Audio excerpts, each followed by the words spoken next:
எல்லோரும் ஜாதகம் பார்க்க வேண்டுமா? தேவையே இல்லை.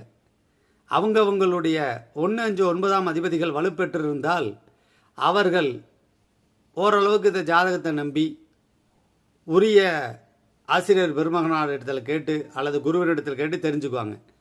அப்படி இல்லைன்னா விதி இருப்பவன் ஜாதகத்தை பார்ப்பாங்க. விதி இல்லாதவன் அதை அனுபவித்து அந்த அனுபவத்தின் மூலியமாக உண்மையை தெரிந்து கொள்வார்கள். 2 உண்மைதான். சொல்லி நடப்பது, நடந்து தெரிந்து கொள்வது. உங்களுக்கு எது சௌரியமோ அதை நீங்கள் எடுத்துக்கொள்ளலாம். ஜாதகம் கட்டாயம் பார்த்து தான் ஆகணுங்கிற அவசியம் இல்லை. அதை தீர்மானிப்பது நீங்களோ நானோ அல்ல, விண்ணில் இருக்கிற கோள்கள் தான். நல்லதை தெரிந்து கொள்வதற்கும் நல்ல பாதையில் நாம் நடப்பதற்கும் நமக்கு கைவிளக்காக இருப்பது விண்ணில் ஒளிரும் கோள்களே.